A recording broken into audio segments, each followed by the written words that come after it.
Hello, welcome. Welcome, everyone. We're going to get started in just a minute here. I'm just going to give it a few minutes to let everyone get logged in. As you are logging in, if you want to drop in the chat where you're tuning in from, that's always really fun to see. So say hello to us in the chat and let us know where you are, where you're zooming in from. I'll just give it another minute before we officially get started.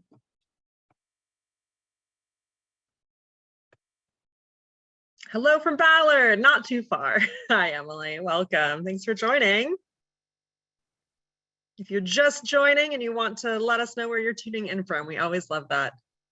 Hello from U Village, also close by, and Fremont. We've got a bunch of neighborhoods in Seattle coming through. We love that. Hello.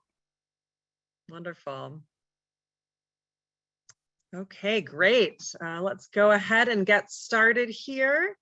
Thank you so much for joining us. We are here, of course, to discuss Simply Japanese, Maori Murota's new book with Matthew Amster-Burton in conversation. So we're very excited that they can both be here with us today. I'll introduce myself. I'm Zoe. I'm the events manager here at Booklarder. We are a community cookbook store in Seattle, Washington. We do 100% cookbooks and food writing. So we love our cookbooks here. And yeah, we've, as you can imagine, we've been doing a lot of virtual events over the last few years, which has been, really wonderful to be able to connect with people all over the globe. And we have started to do some more in-person events in the shop again, which has been really lovely as well. But we're also definitely going to continue doing these virtual events. We love to be able to connect with people, like I said, that are from all over. Maori is joining us from Paris.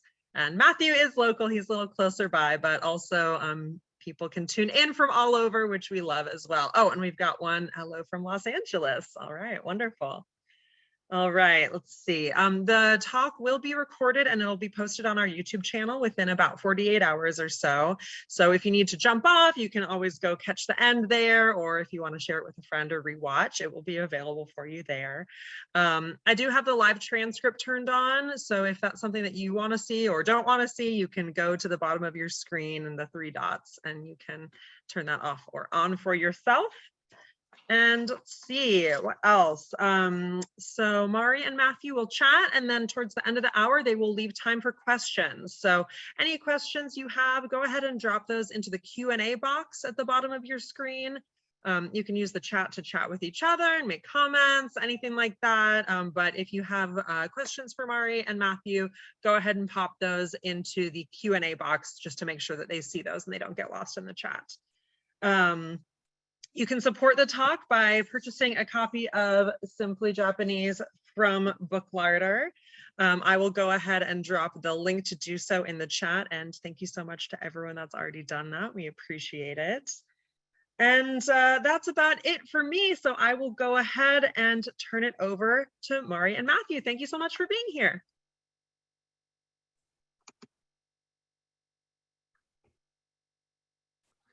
Hello. Hello. Hello, Maori. How are you? Hey, Matthew. Hello. How are you? Good, and thanks to Zoe and Booklarder too.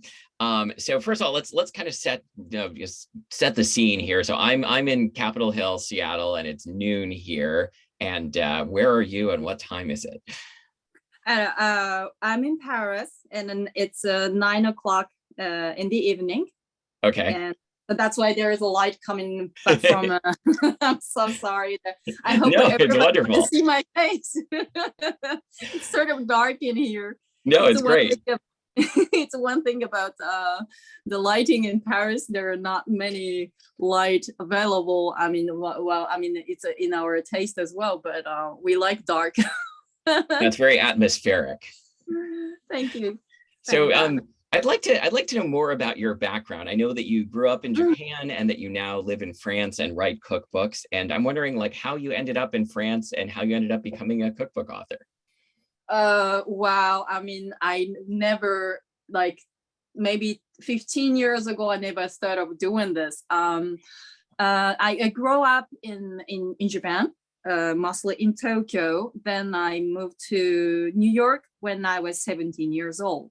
So that's why I speak English a bit, but now I totally forgot. So I'm sorry if you don't understand English, please do not. No, your English is very clear.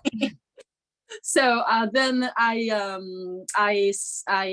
did some study in university. Then I spent some time in Bali. Then I get back to Tokyo for 1 year to start my study for fashion. Then 2003 I came to Paris. Then I never left. So okay. So I finished my study for fashion design school when 2006 no 2000 2005 I think. Then I worked a bit in pret-à-porter, the fashion industry. Then I sort of like started realizing that this is not the thing that I'm good at.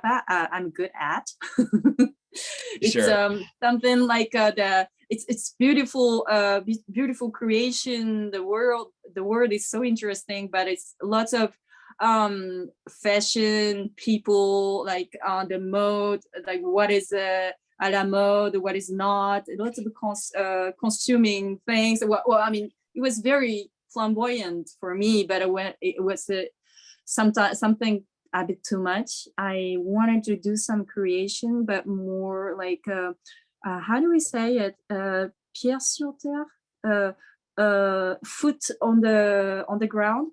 Mm-hmm. How do we say it in English? I forgot. Like more grounded, more grounded. Yeah. Like for example, when you make some clothes, you never see people wearing it. We never see the pleasure that you more were concrete, maybe. And then yeah. when you come to the food, when you cook something, like you can see the smile on their face, like you need it or something like that, you know.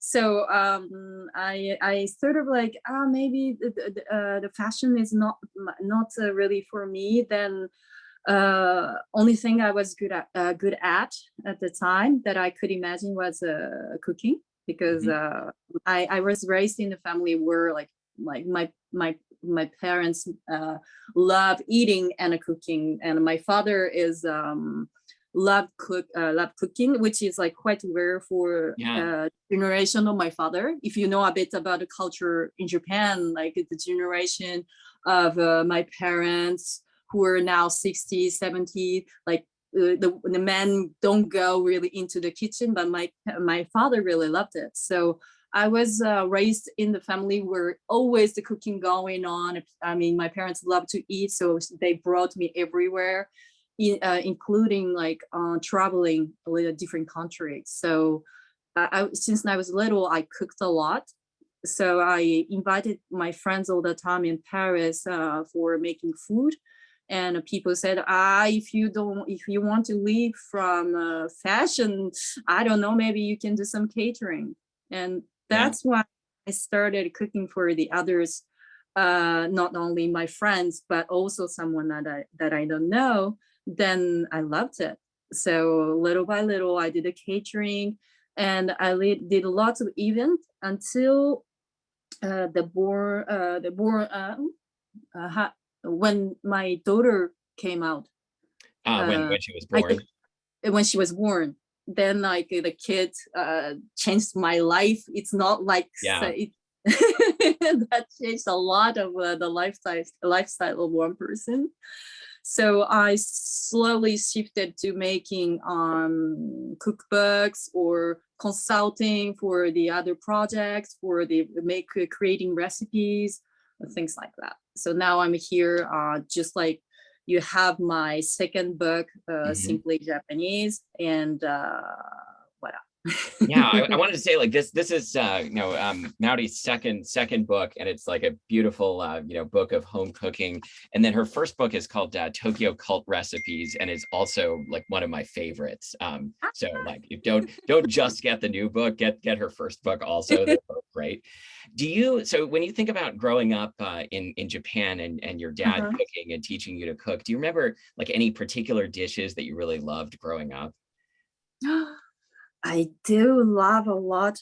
I well, actually, my mother was a really good cook as well. Oh yeah, And yeah. she's like, she made very home style family cooking, like curry rice, or like nikujaga, or something like very every Japanese consider it like mother's cooking. Then whereas my father, who is like want to do something more specific, more professional, more something more extraordinary. So he made ethnic cooking, ethnic food, or like lots of Chinese, very elaborated food. Well, he loved traveling a lot, so he wanted to remake something that he ate in these countries and the different restaurants. Yeah, So sure. there are two types of, like, one very home cooking and another very different exotic cooking, which were in my house. So it's so hard to say what I like really, but from my mother, it's onigiri. It's a rice bowl, Of very course. classic. And it's just a simple, like, she puts salt over on the onigiri, and inside it's salmon or ume. It's like a salted prawn. Like, I love making it as well, but still my mother's onigiri is the best in the whole world. Of course, So yeah. I love that. And from my father, I don't know. He asked me to participate a lot. So when I was little, on Sunday in the morning, he started cooking for the lunch. So he walks me up like, we're gonna make some udon, help me out. And like stomping the I was gonna ask, yes. So maybe udon, I don't know. There are so many Yeah. things that I like about my father's food and mother's food. Sorry, we kind of breezed by that. So let's turn to the book for a minute, because like I think the first recipe in the book is for homemade udon. And so you make it, you make a very stiff dough, and then you knead it by like stepping on it with your feet, not directly on the dough. You put it like in a bag. Yeah. So you remember doing this with your dad when you were little? Oh yeah, a lot. Well, I mean, it's the udon actually is more like made a lot in a household, not by the professional udon maker. It's like the soba, which is buckwheat noodle. It's a very difficult to realize. It's like the ratio perfect with the technique, but the udon, it's made a lot in household because it's easy and you don't need the exact like the measuring. Yeah. So the thing about I like about udon is like it's accessible. It's a bit bizarre to for you guys to see, like you have to put your feet in the dough, but it could be, I said it could be really the one of the great experience that you can make your own udon from scratch. I think that gives the readers a lot of courage and the confidence on making Japanese food.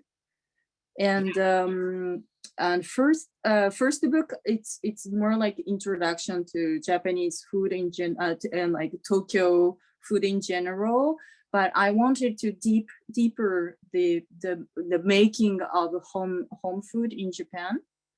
So yeah, that's one of the things I really like about this book is that it's there's a lot of like from scratch cooking that kind of takes just kind of like one or two steps back from like a a recipe made with convenience foods. Like, what if we made just like one extra thing from scratch for this recipe? Made one pickle, or made so a simple noodle from scratch. So it's very accessible, but a lot of like real cooking also. So in the introduction to the book, you talk about how you spent the first COVID lockdown in France, like on a small island with your family.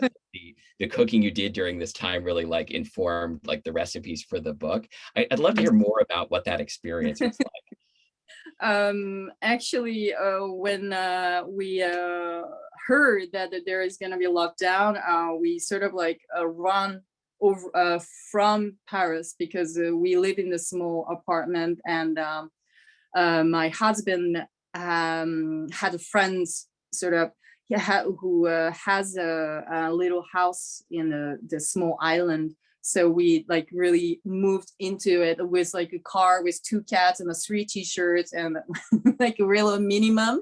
Yeah. Now, of course, I didn't have any special Japanese ingredients really. I never thought of like, I didn't have a time to go to the store to buy all that. And so maybe I had some soy sauce and dashi, like kombu, and like real basic, but I didn't have any other Japanese ingredients. Mm-hmm. And of course, in like small island, there is nothing Japanese in the grocery store. Right.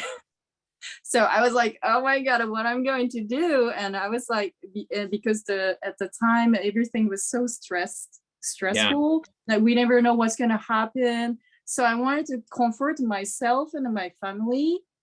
And then like, I mean, it's okay if you don't have a Japanese supermarket. You should make that by your own, by looking for something similar.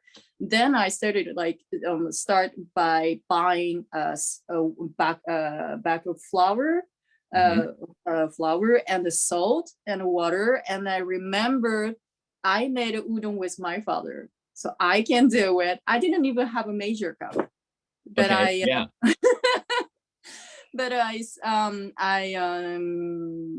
do we say? I made it and it was good, like when I was small. And so then I started like, oh yes, I can make so many things from scratch, even though the ingredients is so limited here. And then I thought, because I was in Paris, so everything could be accessible. Like, I have Japanese supermarket, even have like really the boutique has great sake. If you have money, you can, buy anything from Japan almost. Right. But when you live in countryside and you love Japanese culture, you love Japanese cooking, but you might have only soy sauce, for example. How do we make mirin? Mirin is like sort of like, do you know? Yes, it's like a sweetened rice wine for cooking. Right, yeah. But how do we make it? I mean, so maybe I and then I found like very dry white wine mixed with honey or the raw sugar. Sure. Or I made so many like trial, and then it was actually, I mean, I thought it was like, maybe it's great to make a book about Japanese home cooking, but accentuate on like what we can find in local. Yeah, so that, I mean, when you say that, I think about like one of my favorite parts of the book is, let me see if I can find this page.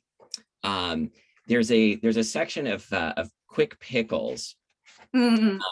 I think I unbookmarked this page because I was bookmarking a different page. But there's a section of quick pickles that they kind of just start with any vegetable, and it's like, here's a few examples, but it's really just like a method for pickling. I'm gonna see if I can find the page because it's so beautiful. But like, what's your approach to Japanese pickles? And like, if someone said I want to start like making my own pickles, like where's a good place to start? I don't know. So, like, do you want a quick pickle or fermented pickles? Like quick. Let's start with a quick pickle. So it's 96. There we go. Yeah. Okay. Well, I mean, pickle is something very important for Japanese culture. Like, there are some type of food that we serve almost every meal or every day. It's not like something that you cook and you serve once and that's it. It's like you make one pickles and you can serve for like a few meals or even like one season. There are some people who make pickles, which is like more like fermented pickles, which you can conserve for like for one season, or like quick pickles is something sort of how do we say, something like more like modern, that we don't wait for the fermentation, because we're all like quite busy and we want a result. But still there is some like umami and the sourness. I think the thing that you like about the pickles is what you like about the pickles. It's for me it's the sourness, it's the crunchiness of the vegetables, or like yeah, I mean, first of all, I love the color of the pickles, but I love that it's like, you know, something you can reach for in between bites and just like add so much variety to a meal by just bringing out like a couple of small plates of pickles. Yeah, so I mean, you can make with any kind of pickles, and it's what is so great about pickles is like every season when you have a different vegetables, you have some like I show like with the salt, with the sugar, with the vinegar, with the kombu, that once you make some pickles by your own, and then after that you can adapt this recipe to the other vegetables, and you can really using these like recipes like an entire year. That is the thing that I like about the pickles. So I don't know. I mean now it's going to be like radish or turnip or carrot. Every like root vegetable is going to be wonderful. Cabbage is going to be coming out soon. Cabbage too. Yeah. Sorry.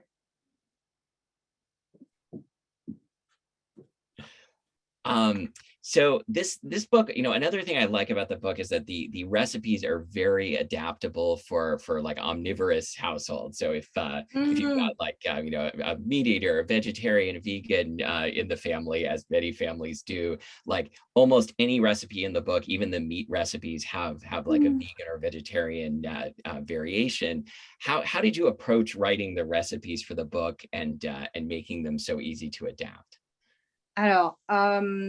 Actually, I was not. Now I am vegan myself. I was not vegan when this second book's projects had started. Okay. So they said, Maori, we want to make another Japanese cookbook. Then we want a variation. We want a meat. We want a fish. I was almost.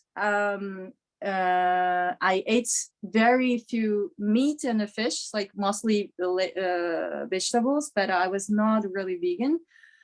So I said, okay, let's do that. So that is why it's like there's the section for a meat, there's a section for a fish, there's a section. Then I during the lockdown, I for me it's sort of it's important that I become vegan, so I became vegan, but this project was still ongoing. So like how I'm going to do that? Then like why not do the meat and the fish, and of course like we talked. Then it happened that there is a vegan person in a family and the others are not vegan, or there are like friends come in and the half of them are vegan and not. So I mean there are some people like today, I think more interaction to like vegan, like stay with vegan, non-vegan stay. No, I think it's ultimate. So I talk with the editor that is that okay that I propose almost every time for the vegan option. If I make a gyoza, can I put the vegan gyoza as well? And she found this idea great. So I said, okay, I'm going to do this for everyone. I said, let's do it for like vegan friendly, but of course, non-vegan can buy it and vegan can buy it. Then, and I personally hope eventually that those people who are non-vegan seeing the recipes and like, it looks great, even though it's vegan. Oh yeah, absolutely. So I don't want to impose anything to anyone for the food, but I myself enjoy being vegan. So it's like, you know, consuming more vegetable is great for your health as well, of course, naturally. So I thought by doing this for everybody, but a vegan friendly, I thought it could be an interesting book. I want to take the opportunity to go to a question from the audience because it's related to this, and we were also talking about it before we started. So Arthur asks, "Hi Maori, first thank you very much for the talk and the books. I've used and referenced Tokyo cult recipes since 2015, and I'm eager to break into the new one. I saw on your Insta that you are almost vegan. I am interested if you'll make another cookbook with more vegan and vegetarian Japanese dishes. In my experience, I haven't come across that many. I'd be excited to learn more about it." So are you planning thinking about a truly vegan or vegetarian Japanese cookbook? I know. Now I am finishing my third book, which is entirely vegan, 100% vegan, which is if you follow my Instagram, thank you, you see how I cook. It's my third cooking book is very personal, like what you see in my Instagram, which means it's not 100% very Japanese, but it's like the things that I make daily basis. However, it's in Japanese, so it's not in for now. It's not for other countries, but I hope it's going to be translated. Or I can make a vegan cookbook, Japanese cookbook, because it really interests me a lot. Yeah, no, I think Arthur is right that it's something that the cookbook market really needs in everything. Now, on the other side, non-vegan recipes, although this one also has a vegan variation, I noticed you have a homemade hot dog in the book. And I wondered, like, how did you decide to include that recipe, which did not strike me like on first glance as necessarily a very Japanese recipe? How did that homemade hot dog make it into the book? Hot dog, it's something like Japanese people like a lot. Oh yeah, of course. So and we do have a hot dog stand in Japan as well, and it's like hamburger and hot dog is one of those like very popular dish in Japan. So I said, because I was making food like, you know, the rice, the noodles, then I want to do something a bit Western touch in the book. So I wanted to make some sandwich and I make some hot dog.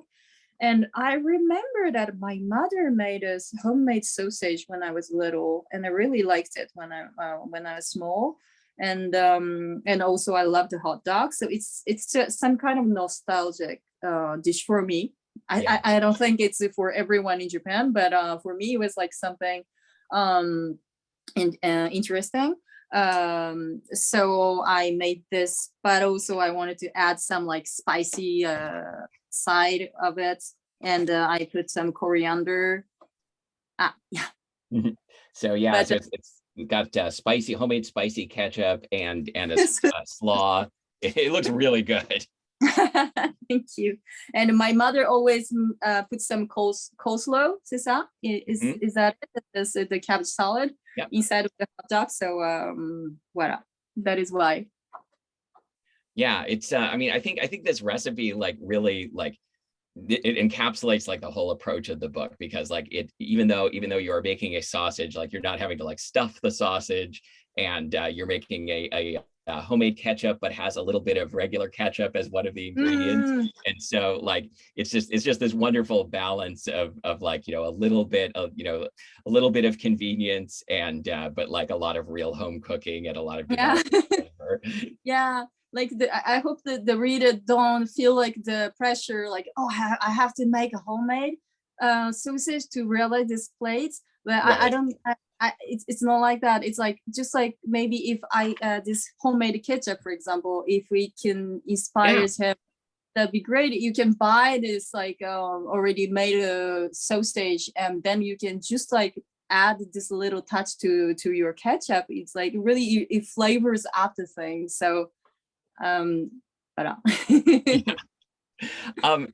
if someone was just getting started with Japanese cooking, are there a couple of recipes in the book that you would recommend? You know, say like I like to eat anything, but I kind of don't know where to start because I haven't cooked Japanese at home before. What would you recommend? If you want to if you want to make Japanese food regularly, I really the rice, white rice is essential. It's like something essential, but some people don't really it's a bit difficult for them because the Japanese rice is very sticky. So I write like how you should wash the rice and change the water. And it's not something like you cook, like, I don't know which kind of rice you cook regularly, but not like basmati, not like the, so to start the rice, because if you want to make side, it's a bit pity if you have to eat with your pasta, so right. And to make a good good rice is like really changes the level of your Japanese cooking. Yeah, so no, I totally agree. I make Japanese rice at home.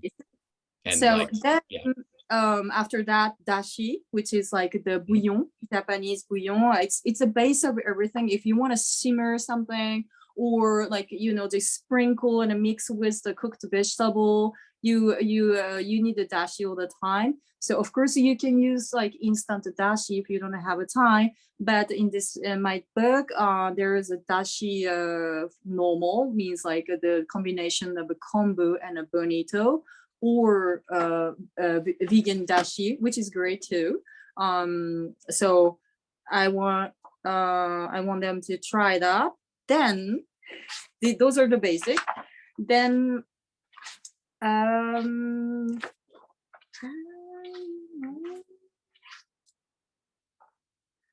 yeah, I mean, one thing I love about the recipes that you've chosen so far is that if you are cooking Japanese rice and making dashi, like just with those two things, your house is going to smell like a Japanese home kitchen. Like, you are starting to like kind of create the aromas. Like just making those things like makes me feel so nostalgic for Japan just because of the smell. Then you can decline it to making miso soup with dashi, with any kind of vegetable that you have. Or once you learn how to cook great rice, then you can make a sushi, of course. Yes. Yeah, so that was the chirashi sushi recipe, which is like a scattered style sushi. So you make a sushi rice and you scatter, slice some whatever toppings you like and scatter it over. So like you don't have to like perfectly form each piece of sushi. It can be very informal, and like it's a wonderful picnic dish. It's one of my favorites.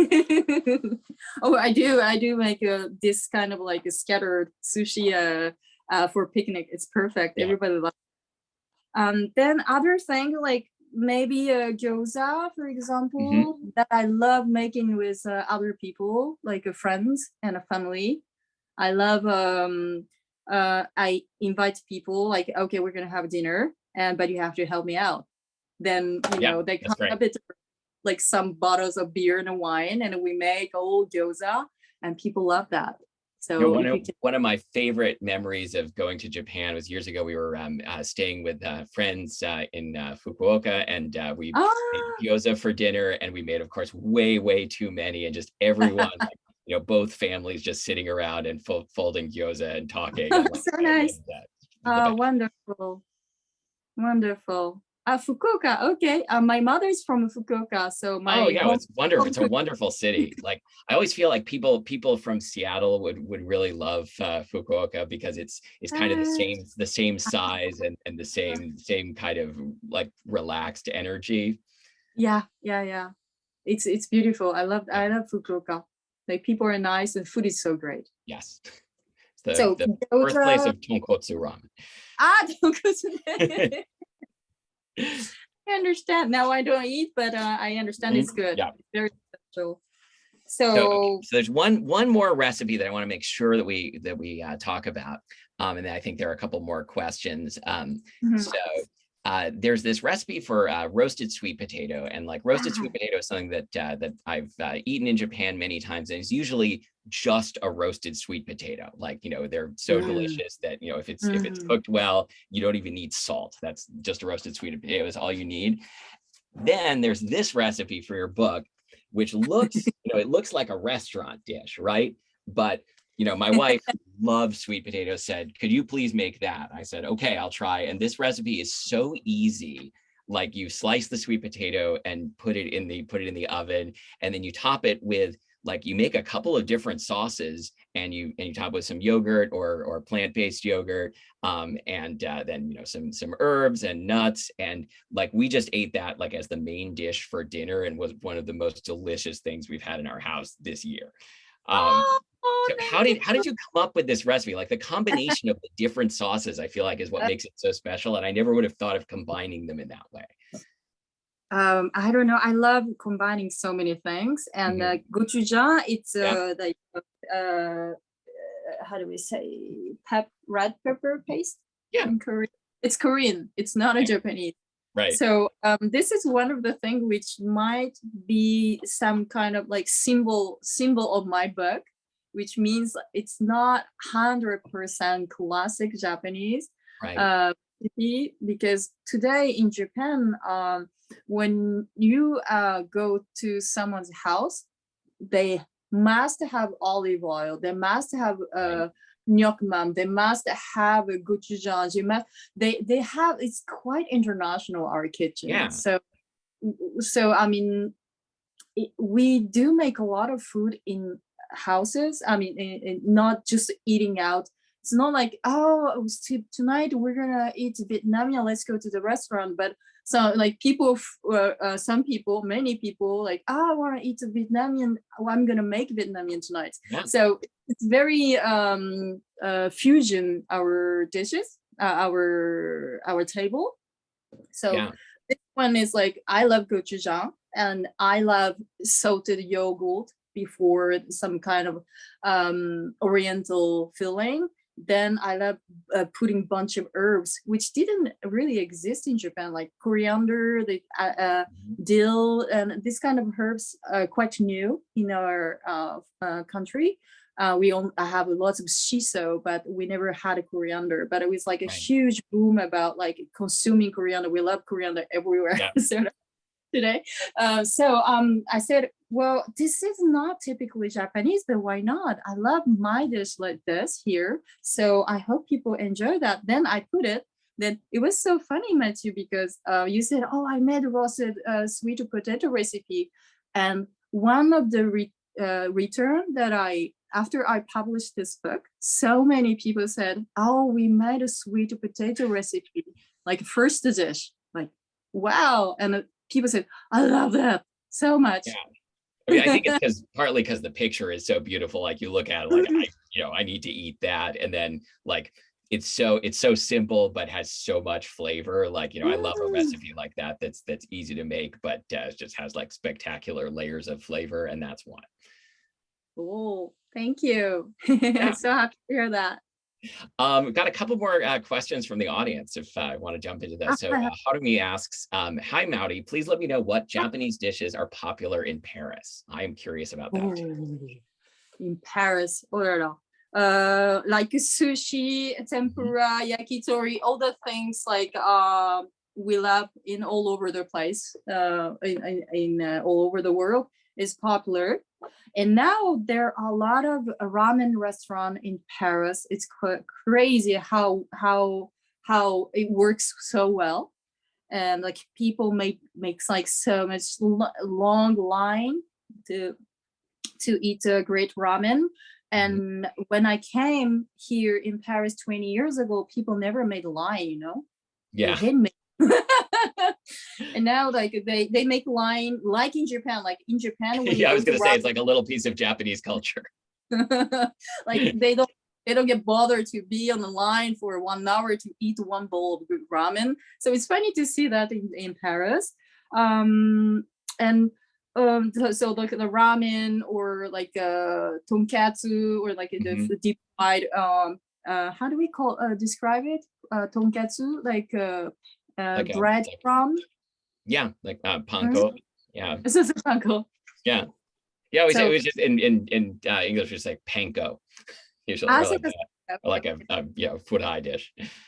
So these things, which is popular in other countries, are like popular in Paris. And also what I think it's quite interesting is like the fermentation food, fermented food is quite getting really catch the attention from people, like natto, for example, Okay. or like pickles, like quick pickles, or long, really fermenting process pickles are getting really not like popular, like everybody knows it, but Right. like people are very interested in the fermented food.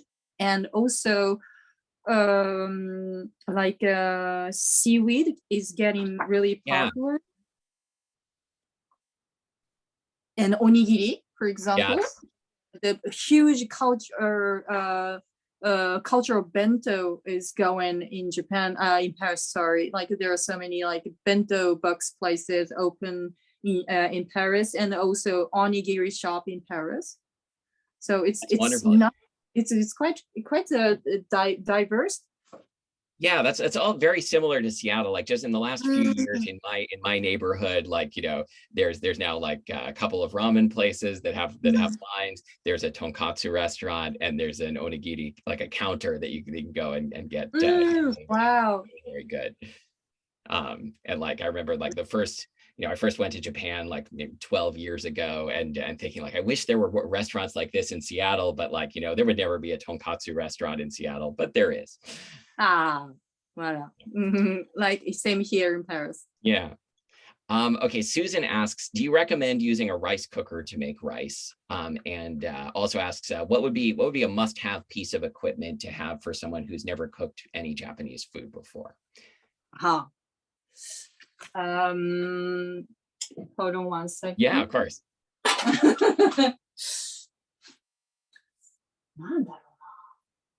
Well, like this, how do we call it in strainer? Strainer, like in France, it's like strainer with a huge hole for pasta. It's very popular, but we don't have this in many households. I don't know about Seattle, but this one is very, very practical useful for like straining things like cooking vegetables and like washing rice. If you're scared of like the grain goes down to the sink, you can use that. And also when you like cooking noodles, it's very important using this strainer instead of pasta strainer to really wash the noodle, to take off the amidon. How do we say it? Starch. It's very important. So I recommend this, for example. And for me, I cannot cook without a chopstick. But maybe if you are not comfortable with chopstick, I don't know, maybe something. Well, I mean, like lots of things for Japanese cooking, like precision. How do we say precision? Yeah, precision. It's quite important. So if you like eating Japanese food and you can use a chopstick, it could be interesting to start using chopstick to cook Japanese food. Yeah. And the last one is the knife, which cuts well. You don't need to buy like really expensive knife. But what is important is like you try to aiguiser, how do we say it? To sharpen the knife regularly. Yeah. Even though it's like the knife will cost you like $10. If you sharpen it very well, it's much better than a knife that costs us $300 and then you never sharpen it. Yes, absolutely. I think I don't know if I just like answer well the question. Oh, absolutely. And Susan had a couple other questions too that I'm just gonna take all of Susan's questions because they're all good. Do you recommend a rice cooker? Yes. Yes, if you have I mean, it's yes and no. I mean, for when you are busy, you work and you have kids, say, "Mommy, I'm hungry," and all that, then the rice cooker is like your lifesaver.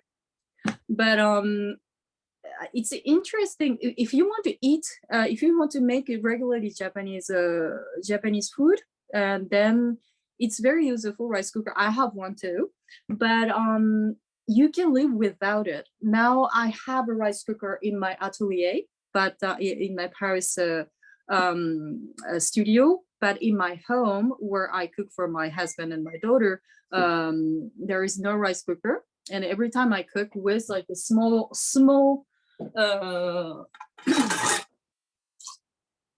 casserole, how do we call it casserole? Like this kind of thing. Saucepan. Like really, like this one I bought in IKEA. Yeah. Not the special Japanese casserole saucepan to cook rice. It's like really not expensive, but it's not thin. It's quite thick. Now how do we call it? Outside? No, or the metal part is quite thick. And to cook rice, you should not use very thin material, because otherwise it burns quite easily. Right. So I don't know. I mean, you can start buying. It depends on how many people you have in your family, but if you don't have many, you can start buying like a small rice cooker for like 2 or 3 portions or 4 portions, so that you can cook in the morning and you can serve for during the night. But it's not necessary, I think.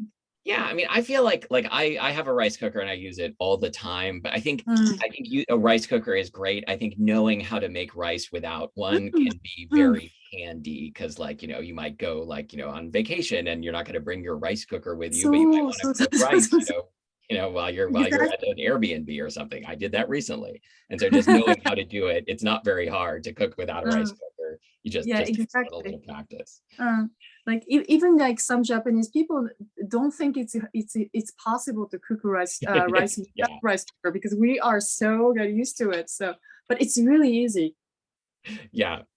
One more question from Susan. One I wish I had asked, but I didn't bring it up. Are there any dessert recipes in the book? Yes, I do. There are a lot. I mean, I'm not very sweet person. Sweet person.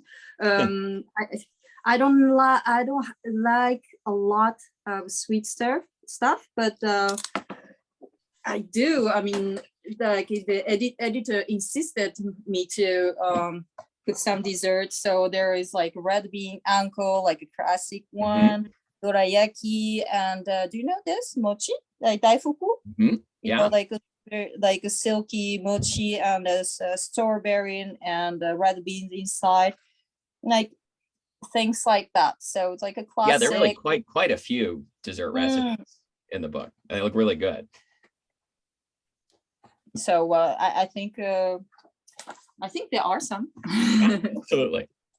And ML asks, has French cuisine or cooking traditions influenced your cooking of Japanese food? Not really. Okay. It's funny. I mean, maybe I should not say that. No. Be honest. I love this culture, but no.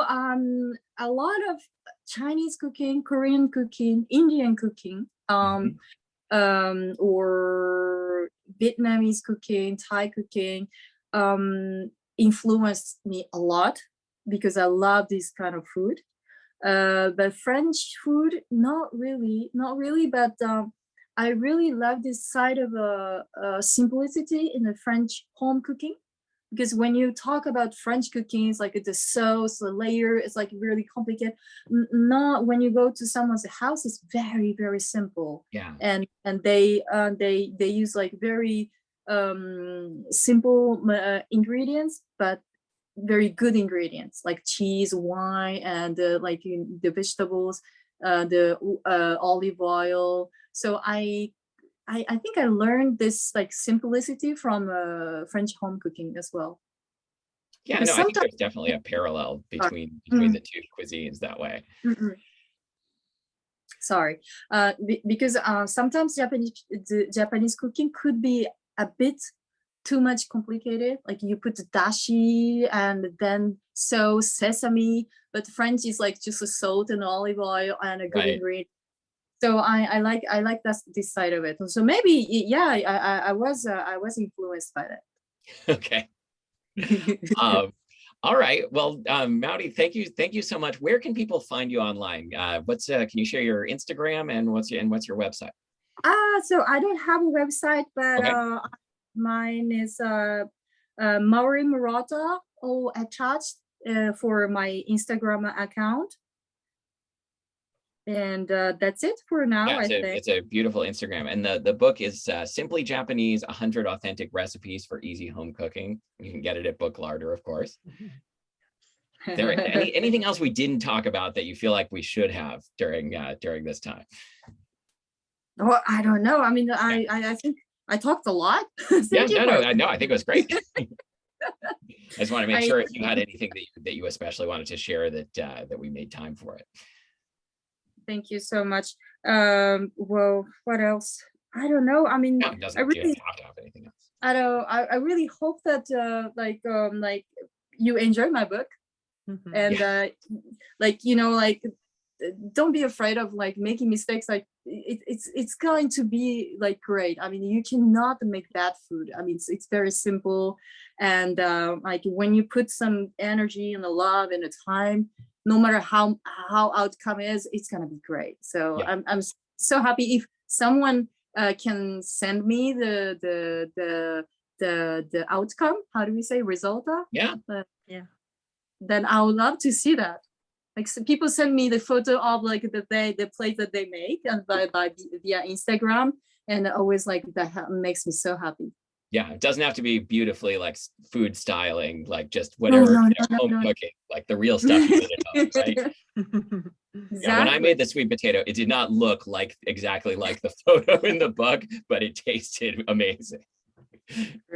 Thank you so much. I'm very excited to try that sweet potato recipe. I'm very inspired to dig into Japanese cuisine. So congratulations on the book. It's so beautiful. We're really excited to start cooking from it. And thank you so much for both of you for being here today. We really appreciate it. And of course, a huge thank you to everyone that tuned in. The video replay will be up on YouTube within about a day or two. And yeah, until next time, I hope you both have a wonderful day. Thank you so much, Zoe. Thank you, Maori. It was great to meet you. Bye, Zoe. Thank you, everyone. Bye. Thank you. Bye-bye. Bye.